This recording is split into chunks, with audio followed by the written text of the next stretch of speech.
You want to mess with my career and my freedom. Watch your entire life go down in flames. This all happened 5 or so years ago while I was working for a proprietary trading firm. The company is a multinational, and it had opened a new office in my city a couple of years before I joined them. For those who don't know, most prop shops as I understood it have a very high turnover rate. Just toss everyone in and keep those who stick. The company I worked for recruited every 3 months. It had space for about 120 traders, but the office was never full. Out of the 20 or so who were hired every quarter, only about 5 managed to make it beyond the 3-month internship period, and of those, only 1 or sometimes none at all made it past the additional 3 months probation period. The company was operating in my city for 2 years before I joined, and there were only about 4 people who I could have called permanent. Everyone else, about another 10, was either on their internship or on probation. The setup. I and about 25 others were recruited straight out of university. The internship period paid really well for a first job, about twice as much as any other entry-level position in other financial institutions, plus bonuses once we went live, regardless of whether one is on internship, probation or permanent, and I was really excited. I first came across my boss, a really decent Indian guy, at an industry day held in our university. That was where they administered the IQ tests and I passed. The office, similar to other mid-sized operations, had a pretty flat management structure. Us traders were at the lowest level, the HR ops manager was above us, and the office manager was, well, the head of the branch. The boss gave time off pretty much whenever you asked for it as long as the day's objectives were fulfilled. That was his policy. However, the HR ops manager was his opposite, and then some. This lady was a grade A BTCH, and I mean that sincerely. Let's call her Gabby. The instigating event. I first met Gabby when I went to their offices for my final interview. I was registering at the front desk when she marched from her office demanding some documents from the receptionist. The receptionist wanted to finish up with me first, but she was ordered off to file storage. Our exchange went like so. Gabby, you're one of the new ones. Me, yes? I'm really excited. Gabby, don't be. You don't look like you'll make it. Me, why? Gabby, you're too soft. A pause. Gabby, but I can put in a good word for you, if you give me a little something. A bribe. Me, ha ha. Very funny. Gabby, I'm serious. Give something and I'll make it very easy for you. Otherwise I'll make sure you don't even get into the interview. Me, no. Gabby, stupid idiot. Right to my face. And she kept her word. She made me sit in a hidden corner of the waiting room where no one would see me easily, but I could hear the conversations at the desk. The only reason why I got an interview is because apparently I had impressed the boss at our previous meeting, that he came to see why my CV wasn't there. Gabby said that I hadn't sent it in. The receptionist stated that she had seen it somewhere. Then I walked up to the desk at the same time the receptionist said, "Here it is." It was in the trash. And everyone stared at Gabby. From that moment of humiliation onwards, Gabby had a raging hate boner for me. You see, Gabby was a micromanager, more of a nano manager really. She made us have to request access if we wanted to access sites other than those on her approved list, and for traders who gain info from wherever we could find it, her list was woefully inadequate. She would call meetings at the most inopportune times, but only when the branch manager was not around, and in her lengthy meetings, you could never leave to check on your positions. She had this annoying habit of taking my lunch, and when I confronted her about it, she essentially told me to go duck myself. That I could live with. I just started bringing in 2 sets of lunch and kept on doing the job that I loved. Gabby was married with 2 kids, and she was pretty. I guess she liked the attention because she would have a stream of guys picking her up at the office for 2-hour lunches and when she left for home some evening. But not on Thursday. Thursdays were the days when her husband would come pick her up towing their kids along. I think they went to have a family dinner or something. The mistakes Gabby made. Round 1.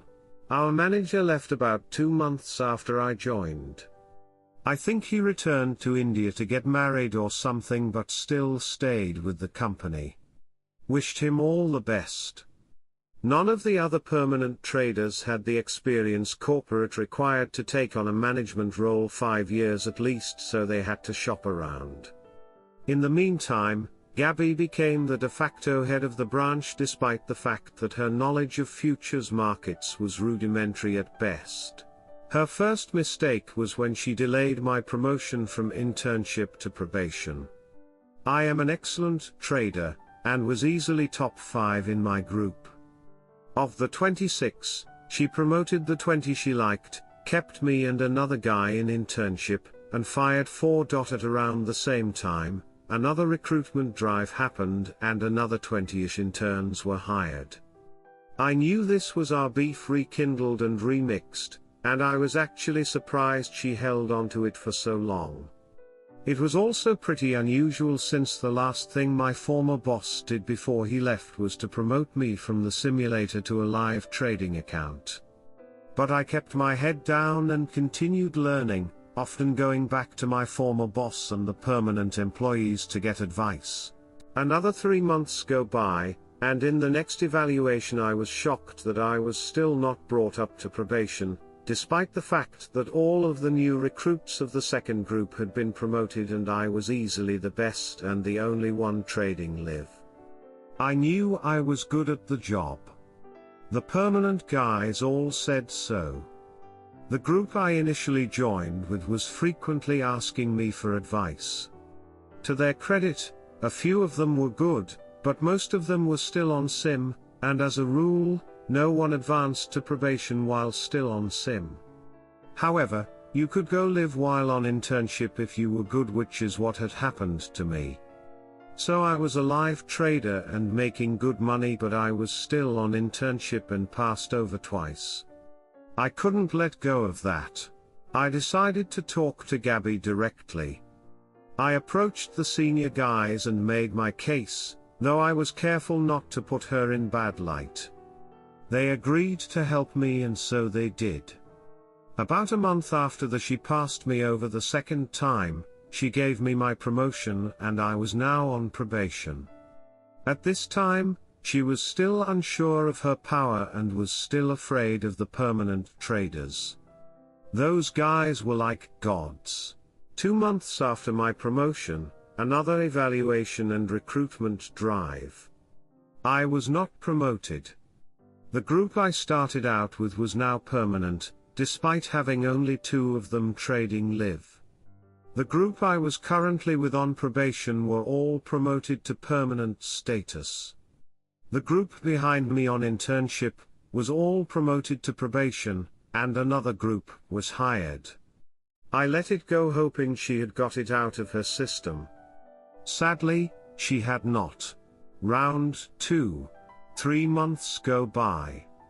I'm trading live and loving it, though still on probation.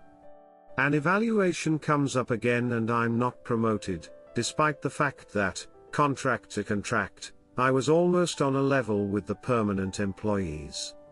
The group that found me on probation was advanced to permanent status to a man, and none of them were live. The group behind me caught up to me and a new batch of newbies were hired as interns. I couldn't let this one go either. I approached the original 4 permanent employees who were now my very good buddies and planned to do the same thing as last time. Only this time, it didn't work. Gabby had grown into her sadistic power and flatly refused to even consider my promotion even after she was presented with evidence that I was worth it. Her argument was along the lines of, "I'm the boss, so I can do whatever the hell I want." But I wasn't having that, so I contacted my former boss for help. At the time he had been promoted to head of operations, Africa. He was actually quite surprised, given my performance, that I was still on probation. Needless to say, the order came down from on high and Gabby looked like she was eating 6 pineapples, simultaneously as she handed my letter. And I thought that was the end of it. How wrong I was. On the next recruitment she hired this girl, let's call her Sue. Sue was an intelligent person all round, but she didn't have the emotional quotient to handle the market. Trading, as I was taught, requires 2 mental aspects, IQ and EQ. You can't improve IQ, but you can boost your EQ to deal with the numerous stresses that accompany the career. Sue had more than enough of the IQ part, but EQ, not so much. No worries, you can work on that. Just to recap, the office now had about 70 employees. Of these, over 30 were permanent staff, me included, but only 11 were trading live. Another 20 or so were on probation, but only 3 were trading live. None of the interns were live. The office needed to stay profitable if it was to stay open, which means that the money the 14 live traders were paying the salaries of everyone in the office, rent, supplies, health insurance, pensions, etc. etc. Needless to say, corporate was not seeing a lot of returns from our branch, and as I came to learn later from my former boss, were considering shutting down the branch and costing us our jobs. But I digress. The last straw.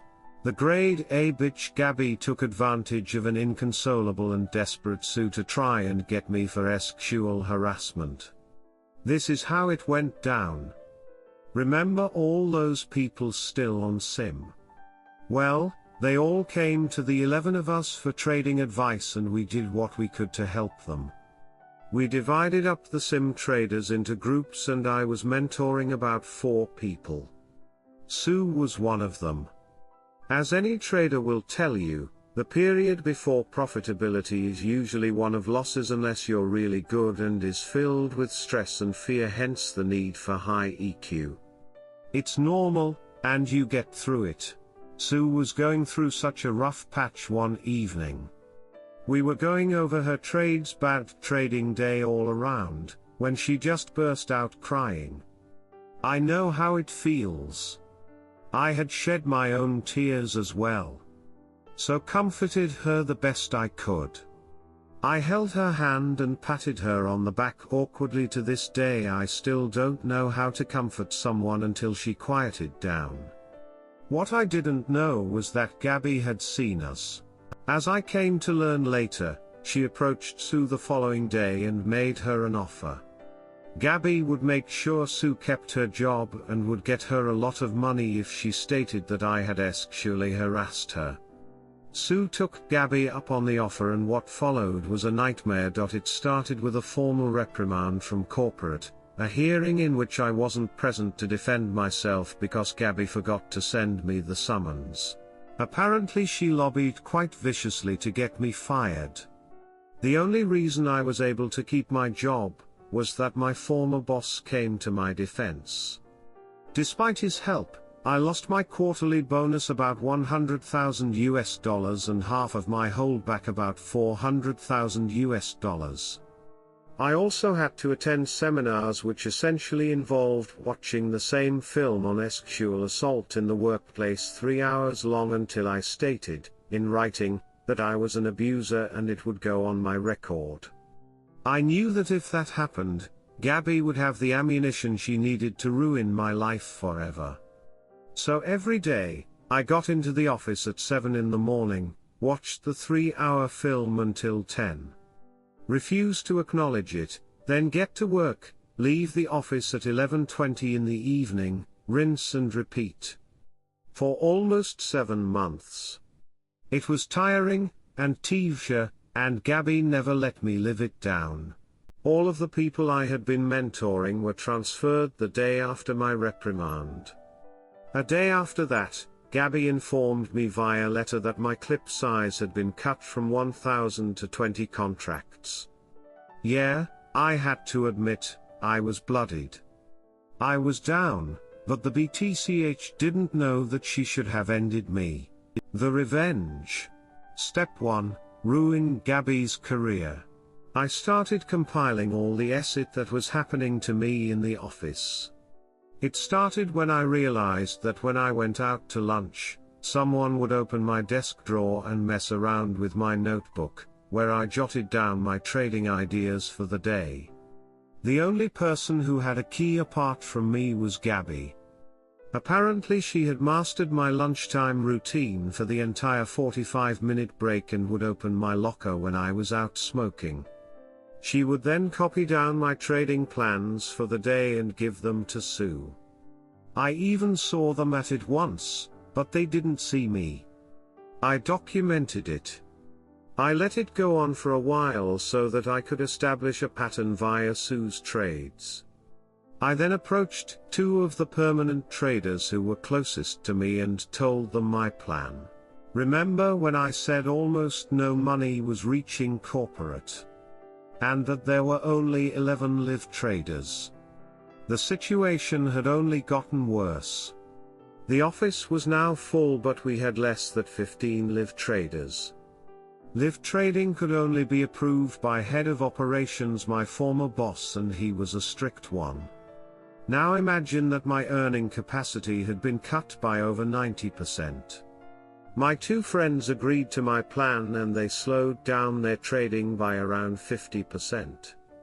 This essentially put the branch in the red, and 3 weeks later, we were told that head of ops and other head honchos were coming down.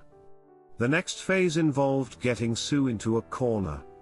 Please, a tier or 2, and revealing that I could prove she had been stealing my work were enough to get a written statement from her that Gabby had orchestrated my whole SQL harassment thing.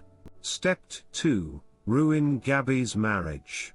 It took only a little investigation on my part to realize that all those men who visited the office were actually Gabby's lovers. She would leave for 2-hour lunches with her phone turned off. I took advantage of one such period. Gabby left and I snuck into her office to find her Facebook profile open. Everyone knew she was always on there, and it was a sore point because she had banned it for the rest of us minions. I got into her messenger, and voila! Explicit texts, nudes, rants about her husband and his inadequacies, the 6 guys or so she had cheated with, all of it. I copy-pasted the data into her private email, which she was logged into as well, always clear cache, you guys, and sent it to my private email, then deleted it from her sent folder. Now I had the ammo on my phone ready to send. Step 3, ruin Gabby's relationship with her kids. Now, I'll say right off the bat I'm not proud of this step. But to bust my justice nut, it wasn't enough to just send the info to her husband. So I waited for Thursday when I knew he would be passing by the office with the kids. The pro-revenge gods saw fit to bless me that day, because it was the same day that corporate head honchos were riding into town. Thursday.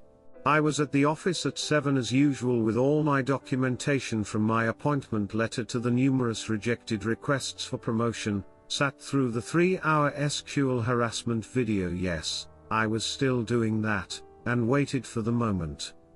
The guys from corporate, my former boss included, arrived and went straight into a meeting with Gabby.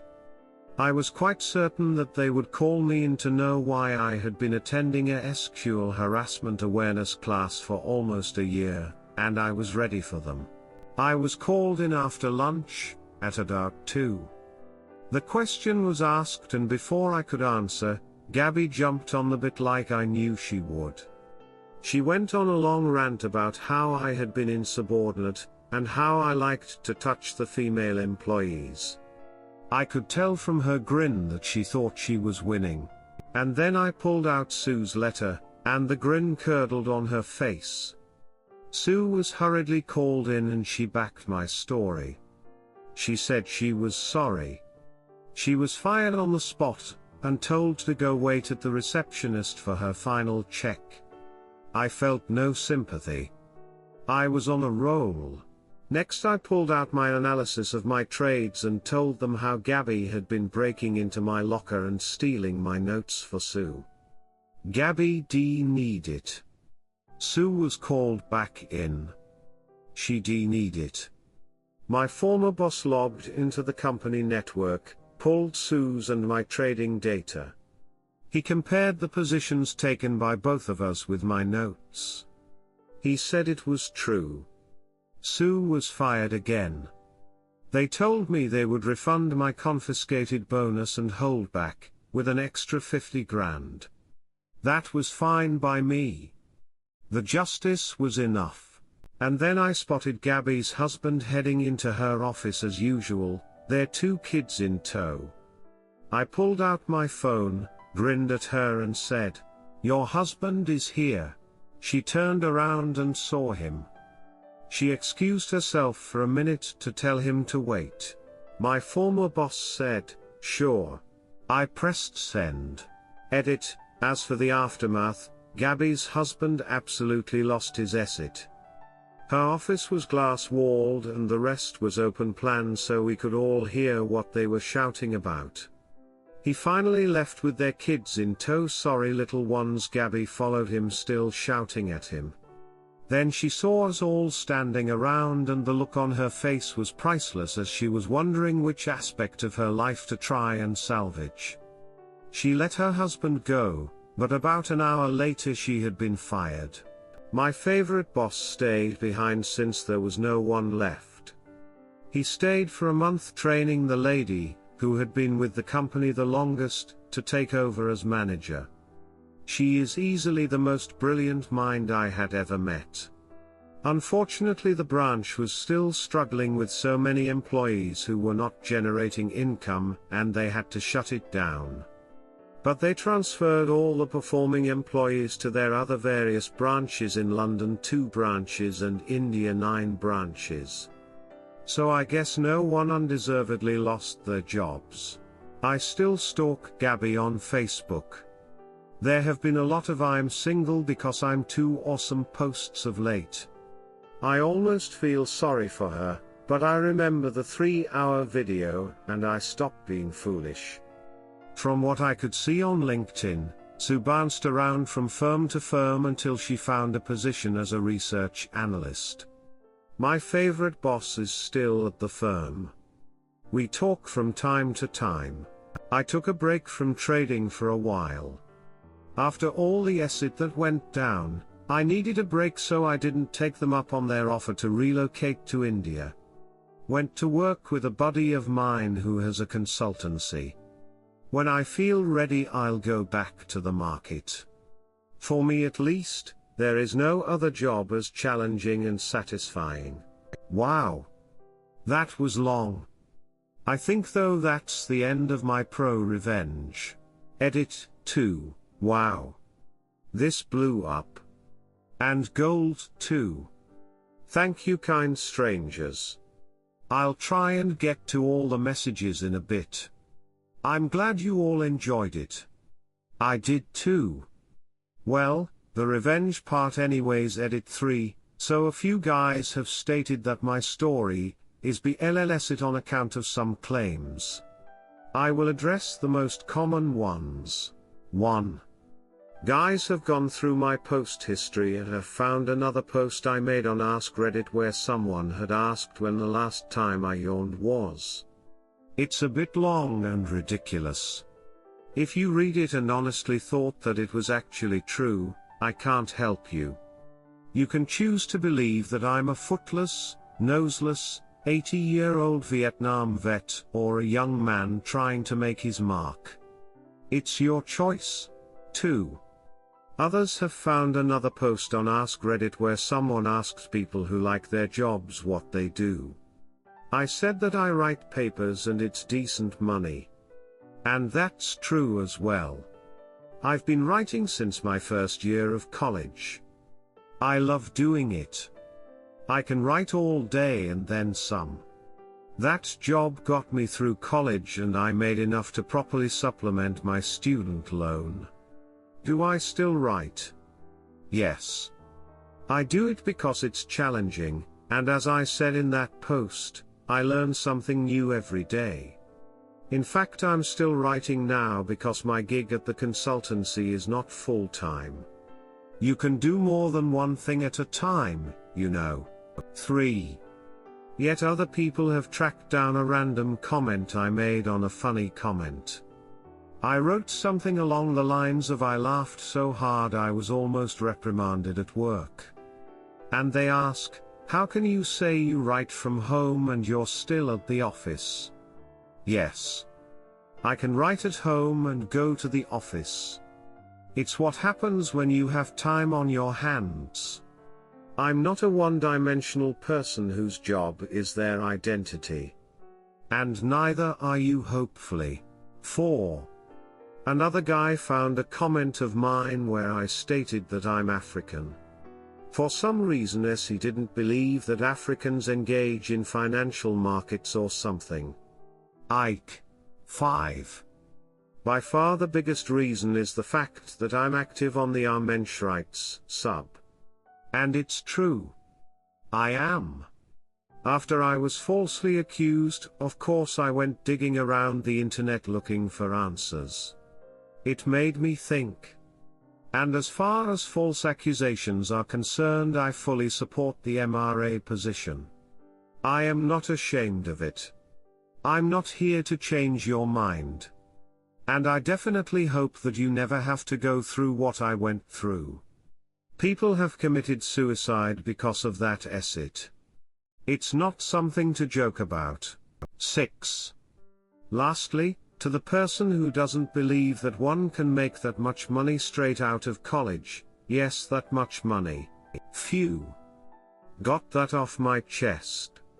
Oh, and another person wondered how HR could end up as head of the branch. I think I specified earlier that she was HR ops. The ops part should have qualified her to be branch headed. She wasn't utterly incompetent. In the end, though, I guess you just have to choose whether to believe or disbelieve.